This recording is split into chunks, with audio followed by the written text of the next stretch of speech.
Welcome to Hope Through Hard Stuff, a podcast from Winning at Home. Please welcome your host, speaker, and award-winning author, Steve Norman. Well, welcome back to Hope Through Hard Stuff. I am honored to have as our conversation partner today, Lacey Borgo. She is the author of Spiritual Conversations with Children, Faith Like a Child, and the children's book, All Will Be Well. She teaches and provides spiritual direction for the Renovare Institute and the Companioning Center. She's got a doctor in ministry and leadership and spiritual formation and a certificate in spiritual direction from Portland Seminary. Lacey, thank you so much for joining us today. Oh, wonderful to be with you. Lacey, you've created some really compelling resources to help ministry leaders, parents, grandparents, neighborhood leaders, teachers to engage kids spiritually. How is that a topic that you became passionate about? I became interested in children's spirituality after being a classroom teacher in inner city Rochester, New York. A sweet, sweet child who was having some behavioral issues was not allowed to eat lunch in the cafeteria any longer. And he was stuck with me, a brand new teacher who had more hubris than smart, humility. And I was overwhelmed. I had no idea what I was doing. So I just asked him questions to keep him busy so that I could rest and sort of zone out. And because it was public school, I asked some questions that sort of honored separation of church and state. I asked him questions about goodness and beauty and those transcendentals that are true for all of us. And he began to talk. And he talked every day during lunch from start to finish. And I noticed when I finally decided to pay attention and not just zone out, that there was a deep well within this child and that something was happening at a level that I wasn't aware of. That sort of sparked my curiosity. And Lacey, what evolution did you see in that student over the course of the school year? I've heard this phrase before, listening someone to life. And I found that that's actually true, that we can listen someone to life. He began to hear himself. He began to hear what is good about himself, and his behavior changed. He was not allowed back in the cafeteria until the next year. In his other classes, he shifted, and there was a change in him. There was a freedom, a sense of sort of knowing who he was. And Lacey, just out of curiosity, what changed in you over the course of those conversations? Oh, way more perhaps than what changed in him. I began to see the multidimensionalness of children rather than sort of at the time I had a master's in education. I had 2 education degrees, a bachelor's and a master's, but I began to see the multidimensionalness of children. The depth that I hadn't really been taught about in my education. I also began to get in touch with my own childhood self. Listening deeply to what was stirring in this child touched my own wounds and my own joys. I had to start to do a little bit of that work. Talk about where that journey took you. Was that one that you largely did on your own, or did you invite other people into that journey? How did that transpire? Sure. Yes. Yes, I did invite other people on that journey. I needed help. One is I asked someone from my church to be my mentor, and she took me through over the course of 2 years through Richard Foster's book, The Celebration of Discipline. Mm-hmm. And it cracked open a depth in me, probably because she took 2 years to do it. So we weren't in any kind of hurry. And 2, I hadn't in my own religious upbringing hadn't experienced that sort of depth of spiritual life before. So I asked Jeanette Fernandez, is her name. I also got a spiritual director, began to meet in pastoral counselings, and I just had a small group, some friends along the way to have conversation with. We truly need community as we grow in our life with God. Lacey, talk a little about spiritual director. For some people, that's going to be a new term or a new concept. But what is that? How does it work? That's a great question. A spiritual director is simply a person who accompanies you in your life with God. So generally, You meet with a spiritual director once a month or every 6 weeks. So it's not like a therapist where you meet every day. And you're not attending to a problem like you might be doing in therapy, an issue or something. Instead, you're keeping your life with God center focused. And this person is helping you to hear your own longings for God and helping you to work through some of those places that might need some healing. But essentially, a director is setting the table for you to encounter God. Seems like you've come full circle. Like you started listening with the student early in your journey, and now you've had others listen to you, and you're listening to yourself, and now you're helping others listen to God. It's been a really consistent thread on your journey, it sounds like. Oh, it has been. Went through the Ignatian exercises, which are this 9-month journey where you really delve into the life of Jesus and help yourself identify Jesus in your own life, really move into it. And it was during that time that I realized I had been accompanying people in their life with God since I realized I was having a life with God of my own. And that led me to spiritual direction training. So accompanying others in their life with God, that is just stamped in my DNA. Well, thanks for doing it. It's important, meaningful, and transformative work. Lacy, as we talk about parents or people who have been tasked with a spiritual facilitator or spiritual guardian, primary discipler role in a child's life, before we get into some of the tools that you've been able to identify that are helpful with children, what kind of listening questions or what kind of listening to our own heart's longings and yearnings do parents need to do for ourselves before we start coming up with tools to help children? How do we put our own oxygen masks on before we put them on some small children who are traveling with us? That's a wonderful question. Well, I think one of the great gifts that we give children is the gift of our own relationship with God. And it's an indirect gift, but it is a gift. So listening, what are our own desires and longings in our relationship with God? What is it that we want? What are some of those wounds? And that we stay conversant with that, because those desires and longings are always sort of hot with possibility. And so are the wounds in our lives. And that we are continuing to have conversation with God around those two things, both our desires and longings and our own woundedness. That helps us in more ways than I could possibly name.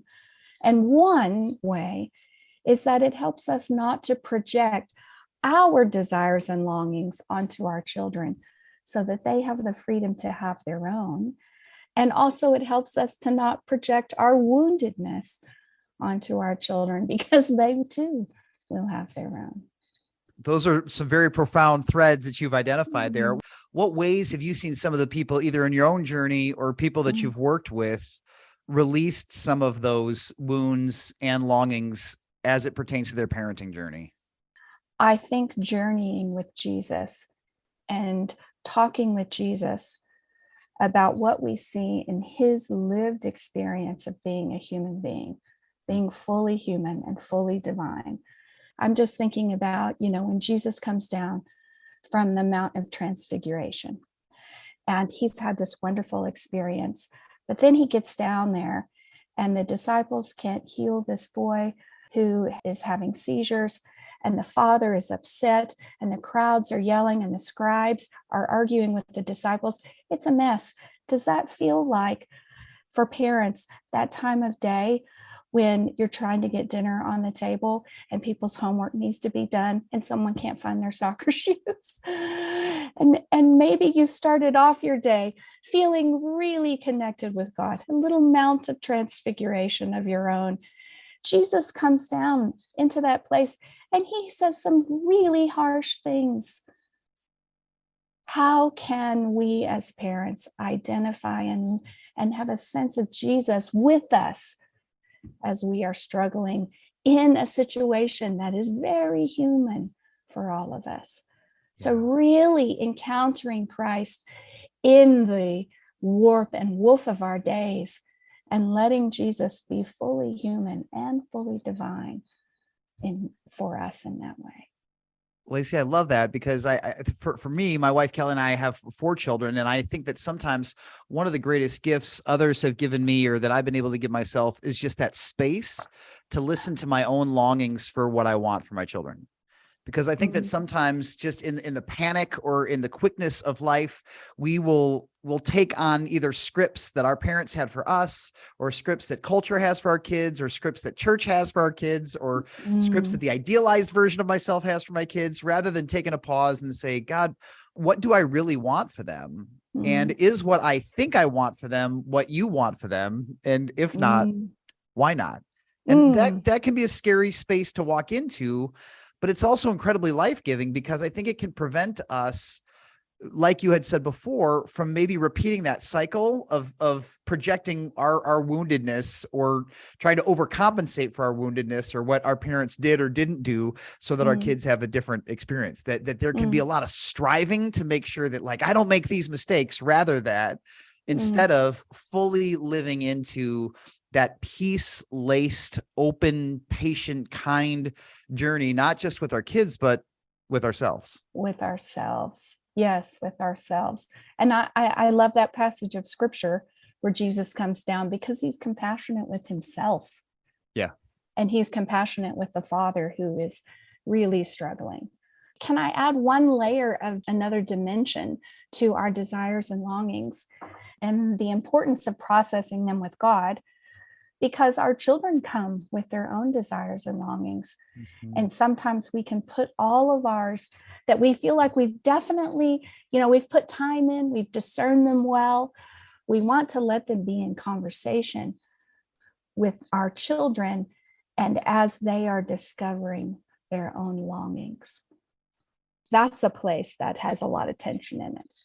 Sure, because I think that for many of us, the default sin, or if I could call it in kind of spiritual formation terms, lust, is to control our children's outcomes and their behavior, and maybe even subconsciously to try to control their desires. And for those of us who have made those mistakes, we know how violently that can backfire. Can we also just normalize it and say, of course we do that? Sure. Of course we do that. And it's important to acknowledge it, and to be aware of it, and to be asking those questions, so that the children can express their own and discover their own desires, their own longings. And I will say, as a parent I have a 21-year-old and an 18-year-old, that it is the most trusting journey I could have ever had to go on. I have to trust God for these people that I love more than life itself. I have to trust God with my own longings, and maybe some of the loss that I feel when my longings don't match theirs. I think that whole language of grief and lament that pairs disappointment for what some of us want for our kids, or wanted for our kids, or think we want for our kids, is a new language or experience for us. And I think that can be holy in its own right, that mourning and that releasing. Have you experienced that? No. Have I experienced that? Did I say they're 21 and 18? You did. Yeah. Yes, I have experienced that. And the wonderful thing, again, about the particularity of the Christian faith, which is all wonderfully tied up in the life of Jesus, is that Christ enters into that grief with us. And when we will give it kind of voice and space, it knits our hearts together with his. And that is its own growth for us. It's our own deep attachment to God who is with us, Emmanuel. Lacey, in your own journey, what are some of the practices that you've used as not just a disciple, but as a parent to align your will and your longings and your heart with what you sense God's will and longings and heart for your life and your parenting journey is? Well, a couple of things. One is, you can clearly hear that I value being with Jesus in the Gospels and the stories of his life. I think that's essential. If we're going to call ourselves Christians and live in the way of Christ, living And intermingling our stories with his stories is essential. And it has been so life-giving to me to read my life through the life of Jesus. And the second is, and this is so hard to come by, and it's a stretch, is we need spaces of silence and solitude as parents. We have to have a bit of emptiness to reflect on what is happening within us. We just need space for that which is deep within us to break loose and come to the surface. So what helped me as a parent was to try, I didn't always succeed, but to have at least 20 minutes of silence every day by myself. And I wasn't filling it with devotionals, although I did read devotionals, I was in the scriptures, but just to sit and listen and be very still and hear what God might bring to the surface, or my own wounds that can get broken up and come to the surface. So I give them a place to be so that they don't, and they still sometimes did, but it's less likely that they break loose at other times. And then I tried to get away, like maybe for a 24-hour period once a month. As the kids got older, that became more possible. When they were young, I was having silence and solitude in the pantry, 10 minutes, little fingers under the door. What are you doing in there? So being gentle with ourselves about what season that we're in, but be in the Gospels, find some silence and solitude for your life. Lacey, that's so good. I remember hearing the story of Susanna Wesley, 200 years ago, who would put the legend was that she would put her apron over her head in the middle of her kitchen, and she's surrounded by all these small people saying, "This is my alone time." Fair enough. Absolutely. Your pantry can be your monastic cell. Maybe we could just say that. That's so good. Well, and I'm still learning this. So I've got one of our second daughter is 16. She plays in an indoor soccer league, and she had a game last night, and it was getting contentious, and I could find myself getting a little bit more animated than I wanted to be. And my wife very gently said, "You need to calm down." And I felt like it was in that moment where I've got a smartwatch. So I just set the mindfulness timer on my watch for a minute to be able to say, I'm just going to breathe. I'm not going to talk. I'm not even going to watch the game. I'm going to stare at my watch and I'm going to breathe for a minute. And it was amazing how quickly it was able to change my perspective and slow down my heart rate and allow me to reset and say, like, the outcome of this game doesn't matter. How I handle myself, especially in front of my other daughter who's watching with me, does. Yes. And you're right. We can, if we're realizing, obviously 20-minute blocks are beautiful and 24-hour blocks are ideal. But sometimes if all we have are 1-minute blocks, kind of like how Nehemiah prayed that arrow prayer in the presence of the king when he needed God to intervene, sometimes we can do that in real time, even when we don't think that we can. Mm-hmm. There was a season of my life where I had come across this ancient prayer, I am thine, save me. And so I was breathing it in. I am thine, save me. I am thine, save me. And I couldn't sort of remember to pray it. So I wrote it on my hand in pen. I am thine, save me, on the palm of my hand. So I could see it throughout the day. And my handwriting is so bad that my brother thought it said, I am a thin sausage. So, whatever kind of prayer intention that helps you to get really connected to that stream of living water. Right. And I love the ideas from the spiritual formation and spiritual direction tradition that practices shape us, whether we feel them shaping us or not. It's almost like exercise. Some people are like, well, I want to exercise for 3 days and get immediate results. Well, that's not how it works. And the same is true for our minds and our spirits as well. Right. I think it's Dallas Willard who said that our habits eat our willpower for breakfast. So those habits definitely shape and form us. That's great. That's so good. Lacey, talk a little bit about your All Will Be Well, the children's book that you recently completed. What was the genesis behind this particular project? I practice spiritual direction with adults and with children. And with children, I practice at a place called Haven House, which is a transitional facility for families who don't have housing. And a family of children had lost their grandmother. She had passed away, and she was their primary caregiver. And as I reflected on it, and I wrote it in 2020, or finished it in 2020. We're in the middle of a pandemic, and many children are seeing death and losing people that they love. And so what was the thing that I wanted these children most to know? That because of God's love, we last, we last. We last, we live and we last because God loves us. And also, so not but and, that living and that lasting is true when we are experiencing anger and grief, when we feel sad and loss, that these aren't opposite sides of a coin. These are the same side. We can know that the person whom we loved, who has died, is loved by God and still continues on. And we can be angry and sorrowful and sad about it. So when you finished this book, did you share it with those particular children? I didn't get the chance to, because it's a transient facility and they moved on. Okay. Yeah, I wish I could have. I Sure. have read it there Yeah. since then, but these particular children, I didn't get to. How do you see God using the book? Like, what have been some of the moments where you've seen light bulbs go on for some of the kids that you're having an opportunity to connect with as you read this to them and discuss it with them?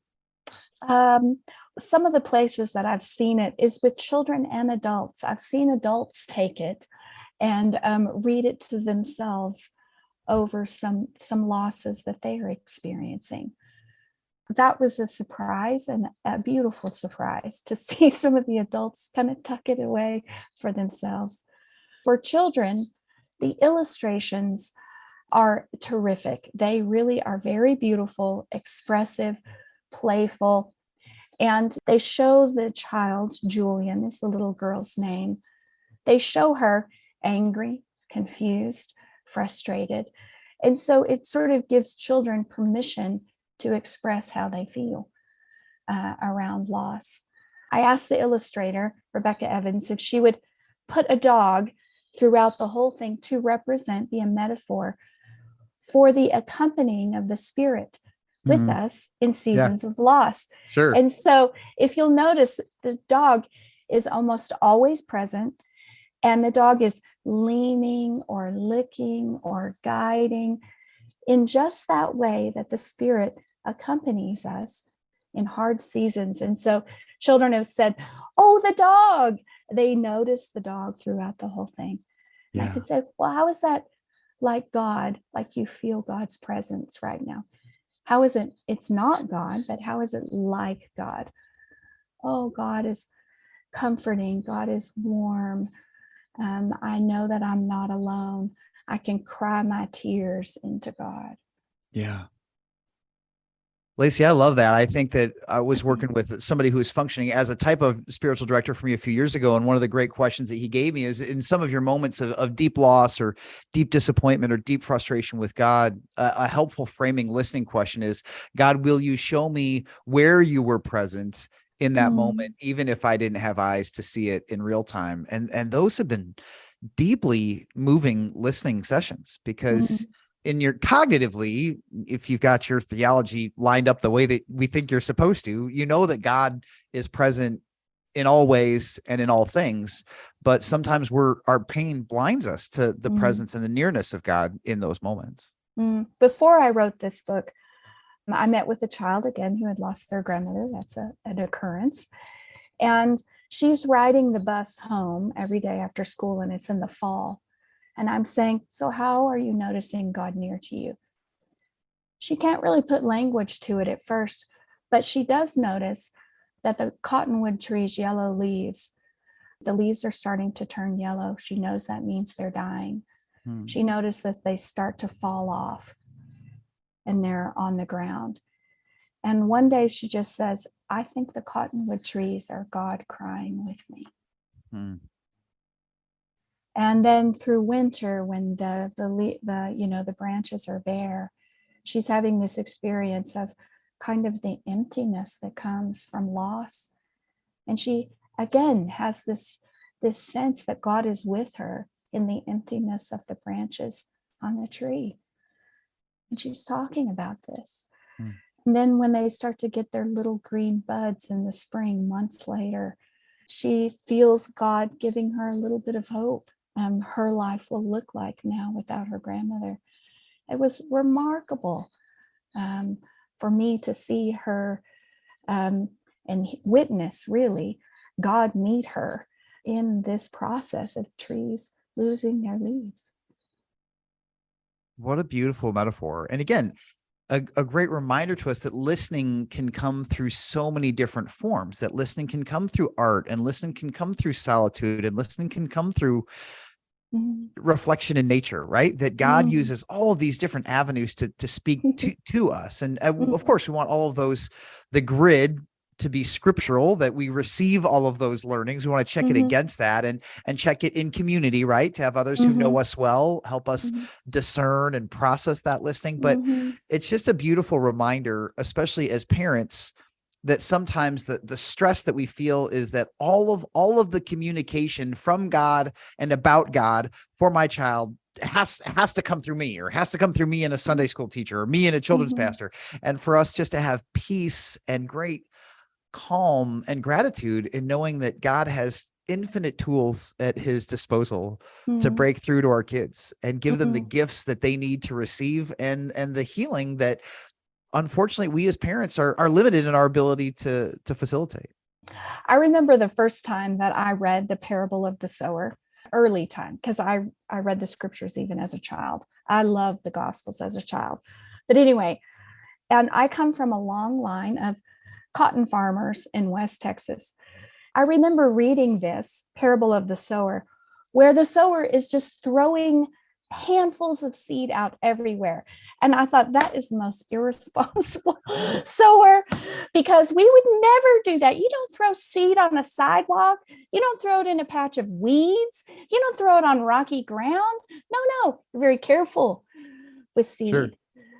But then the Spirit was like, Lacy, that's a scarcity mindset. I am the generous gardener, good shepherd, holy farmer. I have more seed than you can possibly imagine. I can afford to throw it out everywhere. It's literally everywhere, kid. And I was like, oh, I got it. That's great. And I love that mentality to be able to say, because God is generous and because Christ through his death and resurrection has won the capacity for us to also be generous.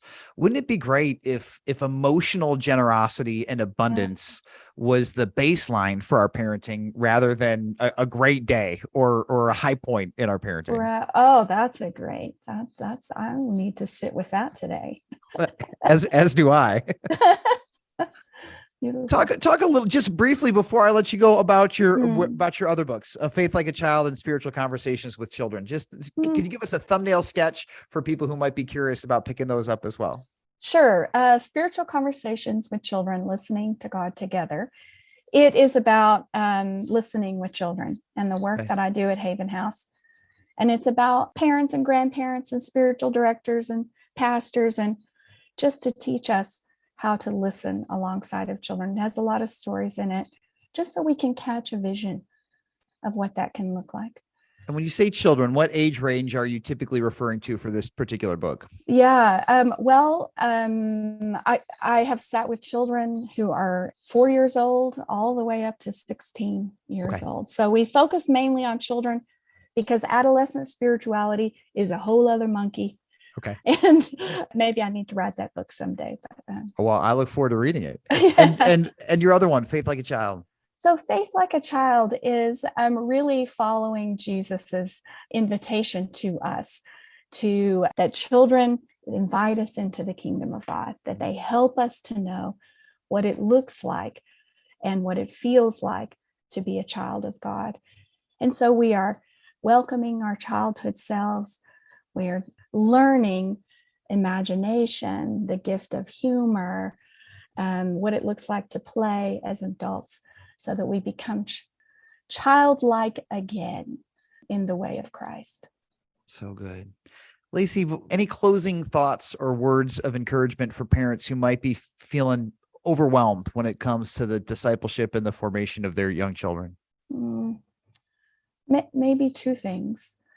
One is that remember that it's not up to you, that the Spirit is the one who longed your children into existence, that the Spirit is the hound of heaven and will never, ever give up on pursuit. And your children are wired for that relationship. It's already there. So take a deep breath. Know that you can trust the Spirit with this. And the second is be gentle with yourself. Just be gentle with yourself. Thank you so much. Those are great gifts. Lacy, if people are curious about your ministry or want to learn more about the things that you're doing, where can they go to get more information? They can go to my website, gooddirtministries.org. Great. Well, Lacy, thanks again for your time and your input. I'm so grateful for the gift that your story and that your words, just your tone and your posture, in addition to your many words, have been to me and so many others. And thanks so much for joining us today. Oh, what a wonderful way to start the day. Great conversation. Thank you. Thanks for listening to Hope Through the Hard Stuff. If you liked what you heard, please remember to subscribe to it, rate and review it, and then share it with others. Winning at Home offers hope through counseling and coaching, motivational speaking, community events, and other media resources. If you believe in what we do and want to support us in our mission, consider making a donation at winningathome.com.